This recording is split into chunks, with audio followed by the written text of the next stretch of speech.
ನಮಸ್ಕಾರ ಗೆಳೆಯರೆ, ಪಾಠಶಾಲೆ ಯೂಟ್ಯೂಬ್ ಚಾನಲ್ಗೆ ಸ್ವಾಗತ ಸುಸ್ವಾಗತ. ಇದನ್ನ ನಾವು ನಿಮ್ಮ ಚಿಕ್ಕಮಗಳೂರು ಮತ್ತು ಡಿಸಿಸಿ ಬ್ಯಾಂಕಲ್ಲಿ ಕಾಲಾಗಿರ್ತಕ್ಕಂಥ FDA SDA ರಿಕ್ರೂಟ್ಮೆಂಟ್ ಬಗ್ಗೆ ನೋಡ್ತಾ ಹೋಗೋಣ.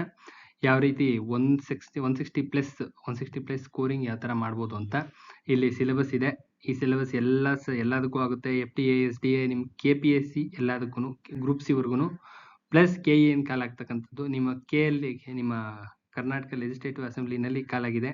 SDA ಪೋಸ್ಟ್, ಅದಕ್ಕೂ ಅಪ್ಲೈ ಮಾಡ್ಕೊಳ್ಳಿ ಅಂತ ಹೇಳ್ತಾ, ನಿಮಗೆ ಡೀಟೇಲ್ಸ್ ಬೇಕಿದ್ರೆ ಇದರಲ್ಲಿ ನಿಮ್ಮ ಡಿಸ್ಕ್ರಿಪ್ಷನ್ ಬಾಕ್ಸ್ನಲ್ಲಿ ಅದ್ರದ್ದು ಲಿಂಕ್ ಹಾಕಿದ್ದೀನಿ, ಚೆಕ್ ಮಾಡ್ಕೊಳ್ಳಿ. ಅಪ್ಲೈ ಮಾಡಿ ಅಷ್ಟೇ, ಅಪ್ಲೈ ಮಾಡ್ಕೊಳ್ಳಿ. ಈಗ ಪಾರ್ಟ್ 13 ನೋಡ್ತಾ ಹೋಗೋಣ. ಪಾರ್ಟ್ 12 ಎಲ್ಲ ಡಿಸ್ಕ್ರಿಪ್ಷನ್ ಬಾಕ್ಸಲ್ಲಿ ಲಿಂಕ್ ಇದೆ, ಎಲ್ಲ ಶಾರ್ಟ್ ನೋಟ್ಸ್ ಮಾಡಿ ಇಟ್ಕೊಳ್ಳಿ. ಗ್ರೂಪ್ ಬಿಗೆ ಯಾರಿಗಾದ್ರೂ ಕ್ಲಾಸಸ್ ಬೇಕು ಅಂತ ಅನ್ಸಿದ್ರೆ ದಯವಿಟ್ಟು ಫ್ರೀ ಕ್ಲಾಸಸ್ ಇರುತ್ತೆ. ಎಷ್ಟು ಜನ ಇದ್ದೀರಾ ಅಂತ ಗೊತ್ತಾಗಬೇಕಷ್ಟೇನೆ. ನೋಟ್ಸ್ ಎಲ್ಲ ರೆಡಿ ಇದೆ, ಅದ್ರದ್ದು ವರ್ಕ್ ಇರುತ್ತೆ. ಸೊ ಅದಕ್ಕೋಸ್ಕರ ಎಷ್ಟು ಜನ ಇದ್ದೀರಾ ಅಂತ ಕೆಳಗಡೆ ವಾಟ್ಸಪ್ ನಂಬರ್ ಇದೆ. ಯಾರ್ಯಾರಿಗೆ ಇಂಟ್ರೆಸ್ಟ್ ಇದೆ ಎಲ್ಲ ಮೆಸೇಜ್ ಮಾಡಿ, ಯಾರ್ಯಾರು ಅಪ್ಲಿಕೇಶನ್ ಹಾಕಿದ್ದೀರಾ ಅಂತ. ಸೊ ಎಷ್ಟು ಜನ ಇದ್ದೀರಾ ಅಂತ ನೋಡಿಕೊಂಡು ಆ ಕ್ಲಾಸಸ್ ಸ್ಟಾರ್ಟ್ ಮಾಡ್ತೀನಿ. ಅದಕ್ಕೋಸ್ಕರ ಚಾನಲ್ ಹೊಸದು, ಯಾರೆಲ್ಲ ಸಬ್ಸ್ಕ್ರೈಬ್ ಮಾಡಿಲ್ಲ ದಯವಿಟ್ಟು ಸಬ್ಸ್ಕ್ರೈಬ್ ಮಾಡಿ, ವಿಡಿಯೋನ ಮ್ಯಾಕ್ಸಿಮಮ್ ನಂಬರ್ ಪೀಪಲ್ ಶೇರ್ ಮಾಡಿ. ಕಂಟೆಂಟ್ ತುಂಬ ಚೆನ್ನಾಗಿದೆ, ಅಥೆಂಟಿಕೇಟೆಡ್ ಆಗಿದೆ, ಯುಟಿಲೈಸ್ ಮಾಡ್ಕೊಳ್ಳಿ ಅಂತ ಹೇಳ್ತಾ ಕ್ಲಾಸ್ ಒಳಗಡೆ ಎಂಟರ್ ಆಗೋಣ. ಫಸ್ಟ್ ಇಂಗ್ಲೀಷ್ ಸಿನೋನಿಮ್ಸ್ ನೋಡ್ತಾ ಹೋಗೋಣ. English synonyms, antonyms, synonyms, one word substitution just ನೋಡ್ಕೊಂತ ಹೋಗೋದಷ್ಟೇನೆ, ಇನ್ನೇನಿಲ್ಲ. ಡೈಲಿ 10 ವರ್ಡ್ ಪ್ರಾಕ್ಟೀಸ್ ಮಾಡಬೇಕು, ಅಷ್ಟು ಬಿಟ್ಟರೆ ಇನ್ನೇನು ಮಾಡೋವಂಥದ್ದು ಇನ್ನೇನು ಎಕ್ಸ್ಟ್ರಾ ಇನ್ನೇನು ಇರೋದಿಲ್ಲ. ಅದಾದ ನಂತರದಲ್ಲಿ ಬೇಕಾದ ಗ್ರಾಮರ್ಸ್ ಎಲ್ಲನೂ ಶಾರ್ಟ್ಕಟ್ ಟ್ರಿಕ್ಸ್ ಎಲ್ಲ ಕಲ್ತ್ಕೋಬೇಕಾಗುತ್ತೆ. ಶಾರ್ಟ್ಕಟ್ ಟ್ರಿಕ್ಸ್ ಹೆಂಗೆ ಅಂತ ಹೇಳ್ತಾ ಹೋಗ್ತೀನಿ. ಫಸ್ಟ್ ಇದು ಮುಗ್ದೋಗ್ಲಿ, ಇದನ್ನ ಮುಗಿಸೋಣ. ಫಸ್ಟು ಸಿನೋನಿಮ್ಸು, ಸಮಾನಾರ್ಥಕ ಪದಗಳು ಅಂತ ಕರೀತಾರೆ ಕನ್ನಡದಲ್ಲಿ. ಎಕ್ಸಾರ್ಟ್ಗೆ ಪ್ರೆಸರು, ಲೂರಿಡ್ಗೆ ಶಾಕಿಂಗು, ಸೋಲೋಸಿಸಮ್ಗೆ ಗ್ರಾಮಟಿಕಲ್ ಎರರು, ಕೊರಾಬರೇಟ್ಗೆ ಸಬ್ಸ್ಟಾನ್ಷಿನೇಟ್, ಇನ್ನು ಡಿಲಿರಿಯಸ್ಗೆ ಎಕ್ಸೈಟೆಡ್, ಲಿಸೆನ್ಷಿಯಸ್ಗೆ ಎಮೋರಲ್ಲು, ಸ್ಕ್ವಾಂಡರ್ಗೆ ವೇಸ್ಟು, ಡಿಲಿಜಿಯೆಂಟ್ಗೆ ಹಾರ್ಡ್ ವರ್ಕಿಂಗು, ಇನ್ನು ಟೆಂಪೆಸ್ಟ್ಗೆ ಸ್ಟ್ರಾಮು, ಇನ್ಸ್ಟೆಂಟ್ಗೆ ಇಮಿಡಿಯೇಟು, ಡಿಸಾಸ್ಟರ್ಗೆ ಮಿಸ್ಫಾರ್ಚೂನ್, ಅಡ್ವರ್ಸ್ಗೆ ಅನ್ಫೇವರಬಲ್, ಪ್ಲೆಸರ್ಗೆ ಹ್ಯಾಪಿನೆಸ್, ಹಾನೆಸ್ಟ್ಗೆ ರೆಸ್ಪಾನ್ಸಿಬಿಲಿಟಿ, ಎಸೆನ್ಷಿಯಲ್ಗೆ ವೈಟಲ್. ಇನ್ನು ಆಂಟೋನಿಮ್ಸ್ ನೋಡ್ತಾ ಹೋಗೋಣ. ಆಂಟೋನಿಮ್ಸ್ ಅಂದ್ರೆ ವಿರುದ್ಧಾರ್ಥಕ ಪದಗಳು. ಇದಕ್ಕೆ ಯಾವುದೇ ರೀತಿಯಾದಂಥ ಎಕ್ಸ್ಪ್ಲನೇಷನ್ ಅಗತ್ಯ ಇಲ್ಲ. ಯಾವುದಕ್ಕೆ ಯಾವುದು ಅಂತ ಪ್ರಾಕ್ಟೀಸ್ ಮಾಡಬೇಕು. ಡೈಲಿ 10ರಿಂದ ಒಂದು 15 ವರ್ಡ್ಸ್ ಇಟ್ಕೊಳ್ಳಿ. ಡೈಲಿ ಅಚ್ಚುಕಟ್ಟ, ಬೆಳಗ್ಗೆ ಒಂದ್ಸತಿ, ಮಧ್ಯಾಹ್ನ ಒಂದ್ಸತಿ, ಸಂಜೆ ಒಂದ್ಸತಿ, ಒಂದು 5-10 ನಿಮಿಷ ಆಗುತ್ತೆ. ಪ್ರಾಕ್ಟೀಸ್ ಮಾಡ್ತಾ ಹೋಗಿ. ಮಾರನೇ ದಿನ ನೆಕ್ಸ್ಟ್ ಸ್ಲೈಡ್ಗೆ ಹೋಗೋದಕ್ಕಿಂತ ಮುಂಚಿತವಾಗಿ ಇಂದ್ಲ ದಿನದ ಒಂದ್ಸತಿ ಒಂದು ಅರ್ಧ ಗಂಟೆ ಎಲ್ಲಾನು ಒಂದ್ಸತಿ ರಿವೈಸ್ ಮಾಡಿ ಮುಂದಕ್ಕೆ ಹೋಗಿ ಚೆನ್ನಾಗಿ ನೆನಪಲ್ಲಿ ಉಳಿಯುತ್ತೆ ಅಂತ ಹೇಳ್ತಾ ಮುಂದಕ್ಕೆ ಹೋಗ್ತಾ ಹೋಗೋಣ. ಆಂಟೋನಿಮ್ಸ್ ವಿರುದ್ಧಾರ್ಥಕ ಪದಗಳು ನೋಡ್ತಾ ಹೋಗೋಣ. ಟ್ರ್ಯಾಂಕ್ವಿಲ್ಗೆ ಅಜಿಟೇಟೆಡ್, ಇಂಡಲ್ಗೆ ಅಬ್ಸ್ಟೈನು, ಅಟ್ರಾಕ್ಟ್ಗೆ ರಿಪೆಲ್ಲು, ಬಕನಲ್ಗೆ ಸಾರ್ಬರು, ಗ್ರ್ಯಾಚುಟಿಗೆ ವೇಜಸ್ಸು, ಎಕ್ಲಿಪ್ಸ್ಗೆ ಶೈನು, ಮಾಲ್ಫಾರ್ಮ್ಡ್ಗೆ ಶೇಪ್ಲಿ, ನಾಲೆಡ್ಜ್ಗೆ ಇಗ್ನೋರೆನ್ಸು, ಡಿಜೆನರೇಟ್ಗೆ ಪ್ರೋಗ್ರೆಸ್ಸು, ನಾದಿರ್ಗೆ ಜಿನಿತ್, ಫಾರಿನರ್ಗೆ ನೇಟಿವು, ಅವಾಯ್ಡೆನ್ಸ್ಗೆ ಪರ್ಸೂಟು, ಇಂಪೌಂಡ್ಗೆ ರಿಲೀಸು, ಲ್ಯಾಂಗ್ವಿಡ್ಗೆ ಎನರ್ಜಿಟಿಕ್ಕು, ಕಂಪ್ಲೈಗೆ ರೆಫ್ಯೂಸು, ಸ್ಟ್ರಿಂಜೆಂಟ್ಗೆ ಲೇನಿಯೆಂಟು, ಡಿಬಾಚಿಗೆ ಮೊರಲಿಸ್ಟು,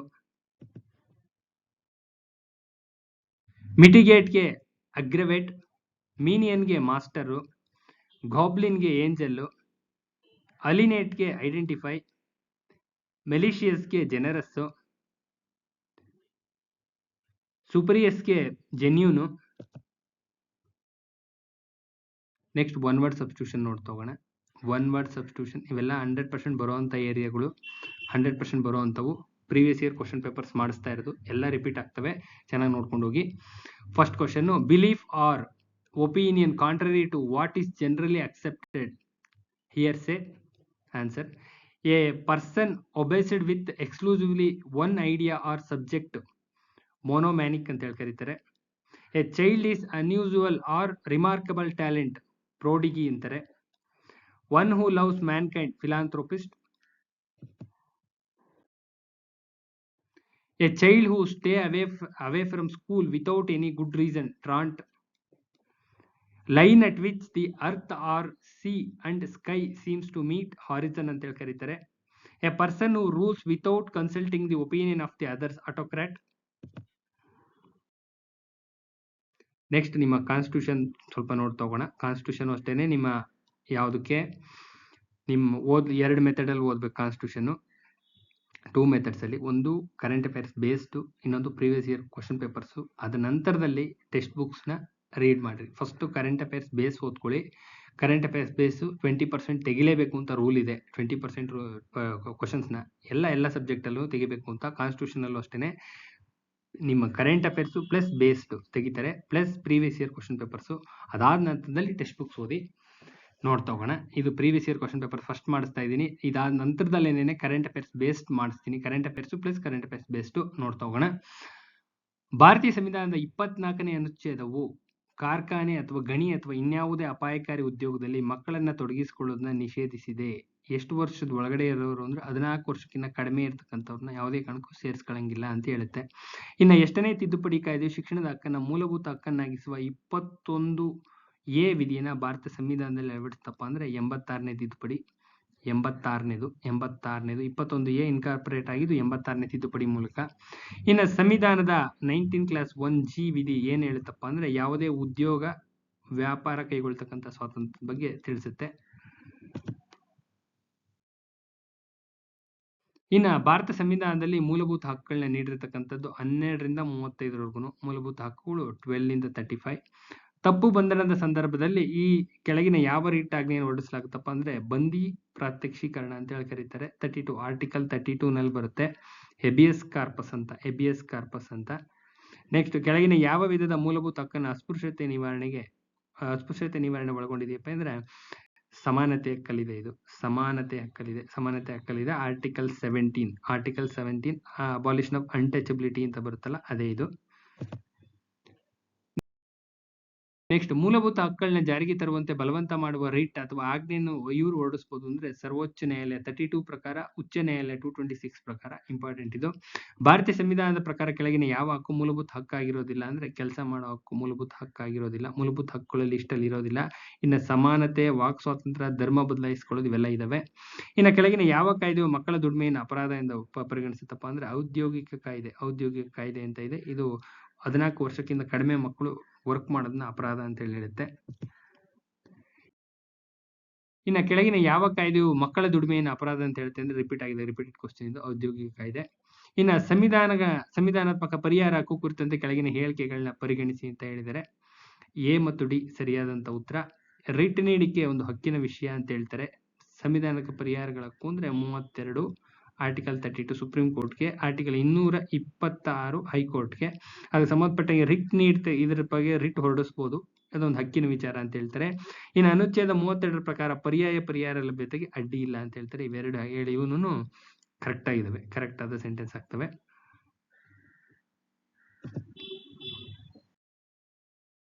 ಭಾರತ ಸಂವಿಧಾನದಲ್ಲಿ ನಮೂದಿಸಲ್ಪಟ್ಟ ಸಮಾನತೆ ಹಕ್ಕು ಯಾವುದಕ್ಕೆ ಸಂಬಂಧಿಸಿದಪ್ಪ ಅಂದ್ರೆ ಸಮಾನತೆ ಹಕ್ಕು ಏನಕ್ಕೆ ಸಂಬಂಧಿಸಿದೆ ಅಂತ ಹೇಳಿದ್ರಪ್ಪ ಅಂದ್ರೆ ಧರ್ಮ, ಜಾತಿ, ಜನಾಂಗ, ಲಿಂಗ, ಜನ್ಮಸ್ಥಾನ ಯಾವುದ್ರ ಮುಖಾಂತರ ಡಿಸ್ಕ್ರಿಮಿನೇಷನ್ ಮಾಡಂಗಿಲ್ಲ ಅಂತ ಹೇಳುತ್ತೆ.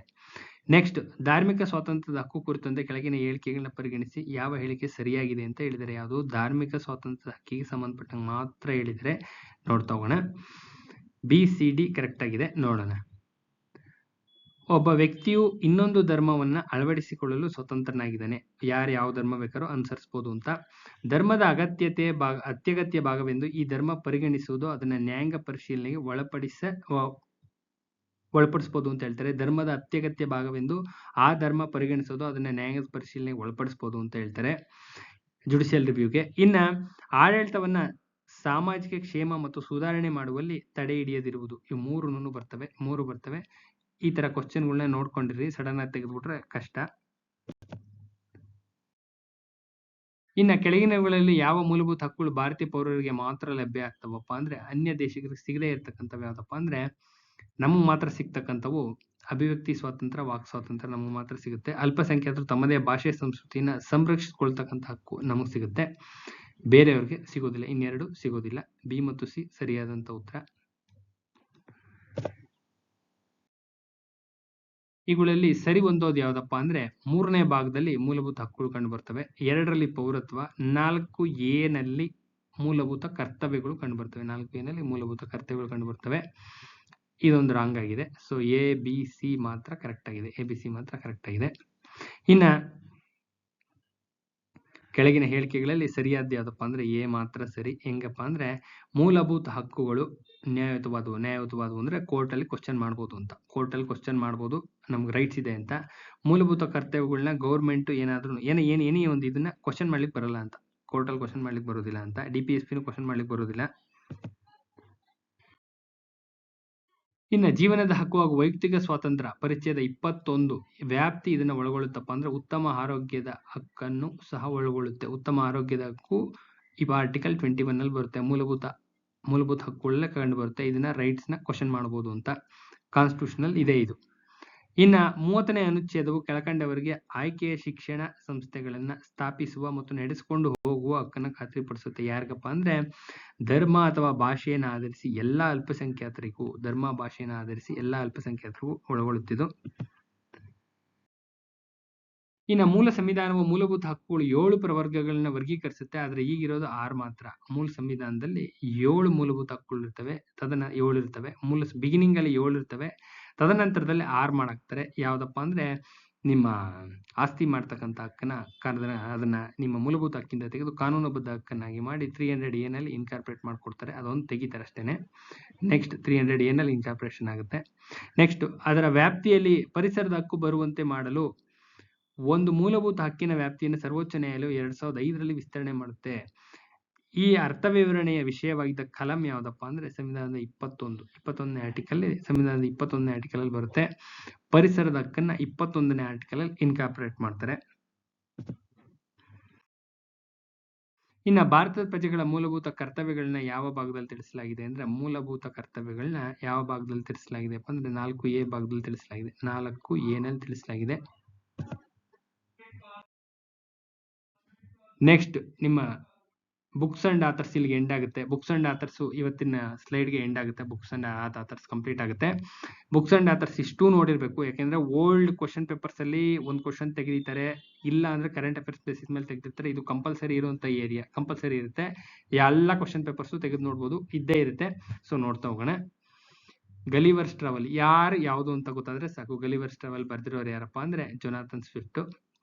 ಮೈ experiment with truth Gandhiji. My country my life LK Advani. ಇವ್ರಿಗೆ ಭಾರತ ರತ್ನ ಬಂತು, ಇಂಪಾರ್ಟೆಂಟ್. ಹೆಂಗ್ ಬೇಕಾದ್ರೂ ತೆಗಿಬಹುದು, ಭಾರತ ರತ್ನ ಬೇಕಾದ್ರೂ ತೆಗಿಬಹುದು, ಬುಕ್ಸ್ ಹೆಂಗ್ ಬೇಕಾದ್ರೂ ರಿಲೇಟ್ ಮಾಡ್ಬೋದು, ಗೊತ್ತಿರ್ಬೇಕು. As you like it William Shakespeare.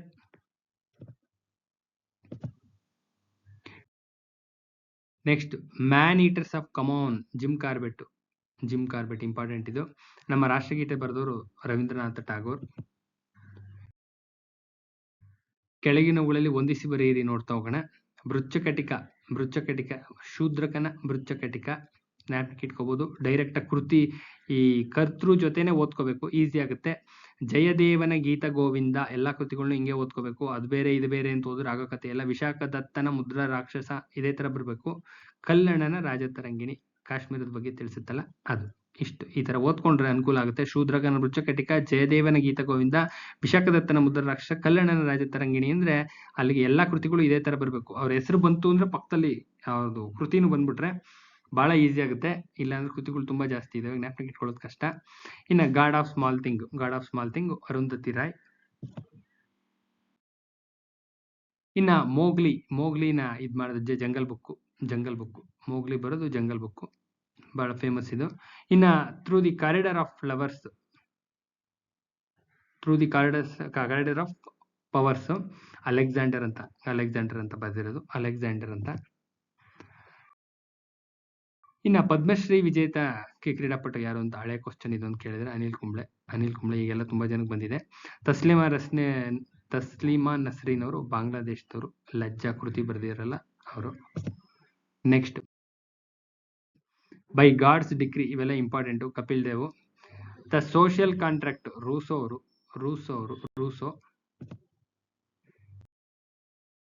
ಇನ್ನ ಈ ಪಟ್ಟಿ 1 ಪಟ್ಟಿ 2 ಜೊತೆ ಇದ್ ಮಾಡ್ದ ನೋಡ್ತಾ ಹೋಗೋಣ.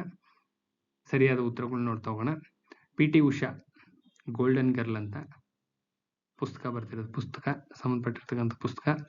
ಇನ್ನು ಅಬ್ದುಲ್ ಕಲಾಂನವರು ಇಗ್ನೈಟೆಡ್ ಮೈಂಡ್ಸು. ಅಡ್ವಾಣಿಯವರು ಪ್ರಿಸನರ್ ಸ್ಕ್ರ್ಯಾಪ್ ಬುಕ್ಕು. ಇನ್ನು ಸ್ಟಿಫನ್ ಹಾಕಿನ್ಸ್ ಬ್ಲ್ಯಾಕ್ ಹೋಲ್ಸ್ ಮತ್ತು ಬೇಬಿ ಯೂನಿವರ್ಸ್. ಇಂಪಾರ್ಟೆಂಟ್, ಇದು ತೀರಾ ಇಂಪಾರ್ಟೆಂಟ್, ಇದು ಇಂಪಾರ್ಟೆಂಟ್ ತೆಗಿತಾ ಇರ್ತಾರೆ. ಇನ್ನ ವಾರ್ ಅಂಡ್ ಪೀಸ್ ಬುಕ್ ಬರ್ತಿರ್ತಕ್ಕಂಥವ್ರು Leo Tolstoy. Great soul Mahatma Gandhi and ಈ struggle with India Joseph Lelyveld. Important, ಇದು ಕಾಂಟ್ರವರ್ಷಿಯಲ್ ಬುಕ್ ಅಂತ ಎಲ್ಲೋ ಓದಿದ ಗ್ಯಾಪ್ಕ. ನೆಕ್ಸ್ಟ್ ಗೀತಾಂಜಲಿ ಬುಕ್ ಬರೆದಿರತಕ್ಕಂಥವ್ರು ರವೀಂದ್ರನಾಥ್ ಟಾಗೋರ್ ಅವರು. Next Oxford history of India Vincent Arthur Smith. Milind ಪನ್ಹೋ ಧಾರ್ಮಿಕ ಸಂಭಾಷಣೆ, ನಾಗಸೇನ ಮತ್ತು ಮಿಯಾಂಡರ್ ನಡುವೆ ನಡೆದಂತ ಒಂದು ಧಾರ್ಮಿಕ ಸಂಭಾಷಣೆ ಅದು. ನೆಕ್ಸ್ಟ್ ನೋಡ್ತಾ ಹೋಗೋಣ.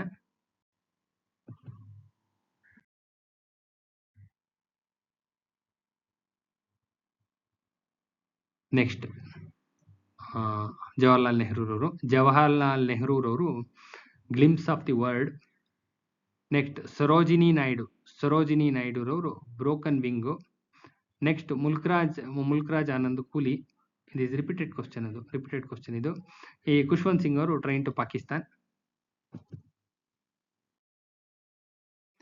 ನೆಕ್ಸ್ಟ್ ಕೋಆಪರೇಷನ್ ನೋಡ್ತಾ ಹೋಗೋಣ. ಇಂಪಾರ್ಟೆಂಟ್ 50 ಮಾರ್ಕ್ಸ್ಗೆ ಇರುತ್ತೆ ನಿಮ್ಮ ಯಾವುದು ಬ್ಯಾಂಕ್ ಇದರಲ್ಲಿ ಮಂಡ್ಯ ಅಂಡ್ ಚಿಕ್ಕಮಗಳೂರು ಡಿಸ್ಟ್ರಿಕ್ಟ್ ಬ್ಯಾಂಕಲ್ಲಿ 50 ಮಾರ್ಕ್ಸ್ ಇರುತ್ತೆ. ಬೇರೆ ಎಲ್ಲ ಎಕ್ಸಾಮ್ಸ್ಗೂ 5 ಮಾರ್ಕ್ಸ್ ಬಂದೇ ಬರುತ್ತೆ. ಇಂಪಾರ್ಟೆಂಟ್, ಇದು ನೋಡ್ತಾ ಹೋಗೋಣ. ಬ್ಯಾಂಕಿಂಗ್, ಈ ಪರ್ಟಿಕ್ಯುಲರ್ ಆಗಿ ಕೋಆಪರೇಟಿವ್ ಅಲ್ಲಿ ಬ್ಯಾಂಕಿಂಗ್ ಸೆಕ್ಟರ್ ಇದು. ರಾಷ್ಟ್ರೀಯ ವಿದ್ಯುನ್ಮಾನ ನಿಧಿ ವರ್ಗಾವಣೆ ನೆಫ್ಟ್ ಅಂತ ಹೇಳಿ ಕರಿತೀವಿ, ಮತ್ತು ಆರ್.ಟಿ.ಜಿ.ಎಸ್ ಈ ವ್ಯವಸ್ಥೆ ಮಾಡಬೇಕು ಅಂತಿದ್ರೆ ಏನಿರಬೇಕು, ಏನ್ ಕಂಡೀಷನ್ ಫುಲ್ಫಿಲ್ ಆಗಬೇಕಪ್ಪ ಅಂದ್ರೆ ಹಣ ಪಡೆಯುವ ಬ್ಯಾಂಕ್ ಶಾಖೆ ಐ.ಎಫ್.ಎಸ್.ಸಿ ಕೋಡ್ ಬೇಕೇ ಬೇಕು, ಕೇಳ್ತಾ ಇರ್ತಾರೆ. ಇಂಪಾರ್ಟೆಂಟ್ ಇದು. ಇನ್ನ ವಿದ್ಯುನ್ಮಾನ ತೀರುವೆ ಸೇವೆ ECS ಅಂದ್ರೆ ಇವು ಯಾವ್ದು ಹೌದು ಅಂತಕ್ಕಂಥ ಇರ್ತಕ್ಕಂಥ ಬೇಕು. 3 ಗೊತ್ತಿರಲಿ. ವಿದ್ಯುನ್ಮಾನ ಸಾಧನಗಳ ಬಳಕೆ ಮೂಲಕ ತೀರುವೆ ಮನೆಯ ಕಾರ್ಯನಿರ್ವಹಣೆ. ಸೊ ರಾಂಗ್ ಇದು. ಯಾವುದೇ ರೀತಿಯ ವಿದ್ಯುನ್ಮಾನ ರವಾನೆ ಸೇವೆ. ನೆಕ್ಸ್ಟ್ ಡೆಬಿಟ್ ಕಾರ್ಡ್ ಅಥವಾ ಕ್ರೆಡಿಟ್ ಕಾರ್ಡ್ ಮೂಲಕ ಪಾವತಿ ನೀಡ್ತಕ್ಕಂಥ ಸೇವೆ. 3 ರಾಂಗ್ ಇದೆ ಇದು. ಇನ್ನು ವಿದ್ಯುನ್ಮಾನ ತೀರುವೆ ಸೇವೆ ಸಂದರ್ಭದಲ್ಲಿ ಮುಂದಿನ ಹೇಳಿಕೆ ಸರಿಯಲ್ಲ ಅಂದ್ರೆ ಇದರಲ್ಲಿ 3 ಪ್ರಕಾರಗಳಿವೆ ಅಂತಕ್ಕಂಥದ್ದು ತಪ್ಪು. ಮಿಕ್ಕಿದ್ದೆಲ್ಲ ಕರೆಕ್ಟ್ ಆಗಿದಾವೆ. ಯಾವ್ಯಾವ್ದಪ್ಪ, ಇದು ಇಂಪಾರ್ಟೆಂಟ್ ಆಗುತ್ತೆ. ಭಾರತದ ರಿಸರ್ವ್ ಬ್ಯಾಂಕ್ ನಮ್ಮ ದೇಶದಲ್ಲಿ ಸೇವೆಗಳನ್ನ ನಿರ್ವಹಿಸುತ್ತೆ. ಇಂಪಾರ್ಟೆಂಟ್, ECS ನಿರ್ವಹಿಸೋದು ಅವರೇನೆ. ಇದರಲ್ಲಿ ಅನೇಕ ಖಾತೆಗಳಿಂದ ಒಂದು ಖಾತೆಗೆ ಹಣ ರವಾನೆ ಮಾಡಬಹುದು. ಇನ್ನು ಗೃಹೋಪಯೋಗಿ ಬಿಲ್ಗಳ ಪಾವತಿಗೂ ತುಂಬಾ ಅನುಕೂಲ ಆಗುತ್ತೆ. 3 ಇಂಪಾರ್ಟೆಂಟ್. ಏನ್ ECS ಅಂದ್ರೆ ಇದೇನೆ. ಇನ್ನು ಸಾಲ ವಸೂಲಾತಿ ಮಂಡಳಿ DRT ಕಾರ್ಯನಿರ್ವಹಣೆ ಕಾಯ್ದೆ, ಈ ಕಾಯ್ದೆ ಪ್ರಕಾರ ನಡೆಯುತ್ತಪ್ಪ ಅಂದ್ರೆ ಬ್ಯಾಂಕುಗಳು ಹಣಕಾಸು ಸಂಸ್ಥೆಗಳಿಗೆ ಬಾಕಿಯಾದ ಸಾಲಗಳ ವಸೂಲಾತಿ ಅಧಿನಿಯಮದ ಮುಖಾಂತರ ನಡೆಸ್ತಾರೆ. ಇನ್ನು ಸಾಲ ವಸೂಲಾತಿ ಮಂಡಳಿಗೆ ಸಂಬಂಧಿಸಿದ ಮುಂದಿನ ಹೇಳಿಕೆಗಳು ಯಾವುದು ಸರಿ ಇಲ್ಲ ಅಂದ್ರೆ ಈ ವ್ಯವಸ್ಥೆಯಲ್ಲಿ ಅರ್ಜಿದಾರರಿಗೆ ಕೋರ್ಟ್ ದಾವೆಗಿಂತ ಹೆಚ್ಚು ಖರ್ಚಾಗುತ್ತೆ ಅಂದ್ರೆ ತಪ್ಪು, 100% ತಪ್ಪು. ಈ ಮಿಕ್ಕಿದಂತ ಇಷ್ಟು ವ್ಯವಸ್ಥೆ ಕರೆಕ್ಟ್ ಆಗಿರ್ತವೆ. 3 ಆಪ್ಷನ್ಸ್ ಕರೆಕ್ಟ್ ಆಗಿರ್ತವೆ, ಅದ್ ನೋಡ್ಕೋಬೇಕು. ಕೋರ್ಟ್ಗಿಂತ ಇಲ್ಲಿ ಜಾಸ್ತಿ ಖರ್ಚಾಗುತ್ತೆ ಅಂದ್ರೆ ತಪ್ಪು, ಕಡಿಮೆ ಖರ್ಚಾಗುತ್ತೆ. ಇನ್ನ ಉಳಿದಿರ್ತಕ್ಕಂಥ ಆಪ್ಷನ್ಸ್ ಅಂದ್ರೆ ಇದು ಬ್ಯಾಂಕ್ಗಳು ಮತ್ತು ಹಣಕಾಸು ಸಂಸ್ಥೆಗಳಿಗೆ ಬಾಕಿಯಾದ ಮೊತ್ತಗಳಿಗೆ ಮಾತ್ರ ಸಂಬಂಧಿಸಿದ್ದು, ಇತರ ವ್ಯಕ್ತಿಗಳು ನೀಡಿದ ಸಾಲಗಳಿಗೆ ಅಲ್ಲ. ಬ್ಯಾಂಕು ಮತ್ತು ಹಣಕಾಸು ಸಂಸ್ಥೆಗಳಿಗೆ ಮಾತ್ರ ಇದು ಸಂಬಂಧಪಟ್ಟಿರ್ತಕ್ಕಂಥದ್ದು. DRT. ಸಾಲದ ವಸೂಲಾತಿಯು ಈ ವ್ಯವಸ್ಥೆಯ ಅವಿಭಾಜ್ಯ ಅಂಗ. ಇಲ್ಲಿ ವಸೂಲಾತಿಗೆಂದೇ ಅಧಿಕಾರಿಗಳು ಇರ್ತಾರೆ. ಇಲ್ಲಿ ಸಪರೇಟ್ ಆಗಿ ಒಂದು ಲೋನ್ ನ ರಿಕವರಿ ಮಾಡ್ಲಿಕ್ಕೆ ಒಂದು ಟೀಮ್ ಇರುತ್ತೆ ಅಂತ ಹೇಳಿದ್ರೆ ಕರೆಕ್ಟು. ಇಲ್ಲಿ ಸಾಕ್ಷಿಗಳು ಸತ್ಯಾಪನ ಅಂದ್ರೆ ಅಫಿಡವಿಟ್ಗಳ ಮೂಲಕ ಹೇಳಿಕೆ ಸಲ್ಲಿಸಲು ಅವಕಾಶ ಇರುತ್ತೆ. ಸಾಕ್ಷಿಗಳು ಪದೇ ಬರೋ ಅಗತ್ಯತೆ ಇರೋದಿಲ್ಲ. ಸೊ ಟೈಮಿಂಗ್ಸ್ ಉಳಿಯುತ್ತೆ. ಎಲ್ಲ ಟ್ರಾನ್ಸ್ಪೋರ್ಟೇಷನ್ ಚಾರ್ಜ್ ಆಗಿರಲಿ, ಅವ್ರ ಟೈಮಿಂಗ್ಸ್ ಆಗಿರಲಿ, ಕೋರ್ಟ್ ಟೈಮಿಂಗ್ಸ್ ಆಗಲಿ, ಎಲ್ಲ ಟೈಮಿಂಗ್ಸ್ ಉಳಿಯುತ್ತೆ. ಎಲ್ಲಿ DRT ನಲ್ಲಿ ಇಷ್ಟೆಲ್ಲ ಅಡ್ವಾಂಟೇಜಸ್ ಇದಾವೆ ಅಂತ ಹೇಳ್ತಾ ಇದ್ದಾರೆ. ಇನ್ನ ATM ಕಾರ್ಡ್ ಬಳಕೆದಾರರು ಏನು ಎಚ್ಚರಿಕೆ ವಹಿಸ್ಬೇಕಪ್ಪ ಅಂದ್ರೆ ಕಾರ್ಡಿನ ಪಿನ್ ಸಂಖ್ಯೆನ ಭದ್ರವಾಗಿ ಕಾಪಾಡ್ಕೋಬೇಕು. ಕಾರ್ಡಿನ ಪಿನ್ ಸಂಖ್ಯೆ ಇಲ್ಲ ಅಂದ್ರೆ ಪ್ರಾಬ್ಲಮ್ ಆಗುತ್ತೆ ಅಂತ. ಮುಂದಿನಗಳಲ್ಲಿ ಯಾವುದಕ್ಕೆ ATM ಕಾರ್ಡ್ ನ ಬಳಕೆ ಮಾಡ್ಬೋದಪ್ಪ ಅಂದ್ರೆ ವಿದ್ಯುತ್, ನೀರು, ಗೃಹೋಪಯೋಗಿ ಬಿಲ್ ಪಾವತಿ ಮಾಡ್ಬೋದು, ಅಂತರ್ಜಾಲ ಬ್ಯಾಂಕಿನ ಮೂಲಕ ನಡೆಸುವ ವಹಿವಾಟುಗಳು ಮಾಡ್ಬೋದು, ಸಿನಿಮಾ, ನಾಟಕ ಟಿಕೆಟ್ ಖರೀದಿ ಎಲ್ಲದಕ್ಕೂ 3 ಮಾಡ್ಬೋದು ಅಂತ. ಇನ್ನು ಧನ ದವಳೀಕರಣ ನಿವಾರಣಾ ಅಧಿನಿಯಮ ಆಂಟಿ ಮನಿ ಲಾಂಡ್ರಿಂಗ್, ಇದರ ಪ್ರಮುಖವಾದ ಉದ್ದೇಶ ಏನು ಅಂತ ಕೇಳ್ತಾ ಇರ್ತಾರೆ. ತೀರಾ ಇಂಪಾರ್ಟೆಂಟು. ಅಕ್ರಮವಾಗಿ ಸಂಪಾದಿಸಿದ ಹಣವನ್ನ ಅಧಿಕೃತ ಹಣಕಾಸು ವ್ಯವಸ್ಥೆ ಒಳಗೆ ಸೇರಿಸೋದನ್ನ ತಡೆಯೋದು, ಬ್ಲ್ಯಾಕ್ ಮನಿ ಟ್ರಾನ್ಸಾಕ್ಷನ್ನ ವೈಟ್ ಮಾಡೋದು ಅಂತಾರಲ್ಲ ಅದೇ ಇದು. ಬ್ಲ್ಯಾಕ್ ಮನಿ ಇರುತ್ತೆ, ಅಕ್ರಮವಾಗಿ ಸಂಪಾದನೆ ಮಾಡಿರ್ತಾರೆ, ಅದನ್ನ ವೈಟ್ ಮನಿ ಮಾಡೋದನ್ನ ಅವಾಯ್ಡ್ ಮಾಡೋದೇ ಆಂಟಿ ಮನಿ ಲಾಂಡ್ರಿಂಗ್ ಆ್ಯಕ್ಟ್ನ ಪ್ರಮುಖವಾದಂಥ ಉದ್ದೇಶ ಆಗಿರುತ್ತೆ. ಇನ್ನು ಧನದವಳೀಕರಣ ನಿವಾರಣೆ ಅಧಿನಿಯಮ ಆಂಟಿ ಮನಿ ಲಾಂಡ್ರಿಂಗ್ ಆ್ಯಕ್ಟ್ ಪ್ರಕಾರ ಧನದವಳೀಕರಣದ ಕ್ರಿಯೆಯಲ್ಲಿ ಪಾಲ್ಗೊಂಡವರಿಗೆ ಕನಿಷ್ಠ 3 ವರ್ಷಗಳ ಸಜೆ ವಿಧಿಸಬಹುದು ಅಂತ ಹೇಳುತ್ತೆ. ಇಂಪಾರ್ಟೆಂಟ್ ಇದು. ಇನ್ನು ಚೆಕ್ ಟ್ರಂಕೇಶನ್ ವ್ಯವಸ್ಥೆ ಅತಿ ಮುಖ್ಯವಾದಂಥ ಅಂಶ ಏನಪ್ಪಾ ಅಂದ್ರೆ, ಚೆಕ್ಗಳು ಪಾವತಿಯಾಗಬೇಕಾದ ಬ್ಯಾಂಕ್ಗೆ ಹೋಗ್ಬೇಕು ಅಂತ ಏನೂ ಇಲ್ಲ. ಚೆಕ್ನ ಬಿಂಬವನ್ನ ವಿದ್ಯುನ್ಮಾನ ರೂಪದಲ್ಲಿ ತೀರ್ವೆಯ ಮನೆಯ ಮೂಲಕ ಪಾವತಿದಾರ ಬ್ಯಾಂಕಿನ ಸೇವಾ ಶಾಖೆ ಕಳಿಸ್ಕೊಡ್ತಾರೆ. ಅಲ್ಲಿಗೆ ಕ್ಲಿಯರೆನ್ಸ್ ಇಮಿಡಿಯೇಟ್ಲಿ ಸಿಕ್ಕೋಗುತ್ತೆ. ಸೊ ಇಲ್ಲಿಗೆ ಈ ಸೆಷನ್ ಎಂಡ್ ಮಾಡ್ತಾ ಇದೀನಿ. ಸೆಷನ್ ಸ್ವಲ್ಪ ಜಾಸ್ತಿ ಆಯ್ತು, ದಯವಿಟ್ಟು ಎಂಡಿಂಗ್ ವರ್ಗು ನೋಡಿ. ಎಲ್ಲ 2-3 ಸತಿ ಕೇಳಿ, ನೋಟ್ಸ್ ಮಾಡೋಕ್ಕಾಗಿಲ್ಲ ಅಂದ್ರೆ 2-3 ಸತಿ ಕೇಳ್ಕೊಳ್ಳಿ. ಆನ್ಸರ್ ಕೀನ ಕರೆಕ್ಟಾಗಿ ಜ್ಞಾಪಕ ಇಟ್ಕೊಳ್ಳಿ. ಎಲ್ಲ ರಿಪೀಟೆಡ್ ಕ್ವಶನ್ಸ್ ಇಂಪಾರ್ಟೆಂಟ್ ಬಂದೇ ಬರ್ತವೆ ಇಂತಕ್ಕಂಥ ಮಾಡ್ತಾ ಇರೋದೊಂದು ವಿಡಿಯೋನ ಮ್ಯಾಕ್ಸಿಮಮ್ ನಂಬರ್ ಪೀಪಲ್ಗೆ ಶೇರ್ ಮಾಡಿ ಅಂತ ಹೇಳ್ತಾ ವಿಡಿಯೋನ ಎಂಡ್ ಮಾಡ್ತಾ ಇದ್ದೀನಿ. ನಾಳೆ ಇನ್ನೊಂದು ವಿಡಿಯೋ ಜೊತೆ ಭೇಟಿ ಆಗ್ತೀನಿ. ಪ್ರತಿದಿನ 4 ಗಂಟೆಗೆ ವಿಡಿಯೋ ಅಪ್ಲೋಡ್ ಆಗುತ್ತೆ. ಪ್ರತಿದಿನ 4 ಗಂಟೆಗೆ ದಯವಿಟ್ಟು ಎಲ್ಲರೂ ವಾಚ್ ಮಾಡಿ, ಎಲ್ಲರಿಗೂ ಶೇರ್ ಮಾಡಿ ಅಂತ ಹೇಳ್ತಾ ವಿಡಿಯೋನ ಎಂಡ್ ಮಾಡ್ತಾ ಇದ್ದೀನಿ. ನಮಸ್ಕಾರ.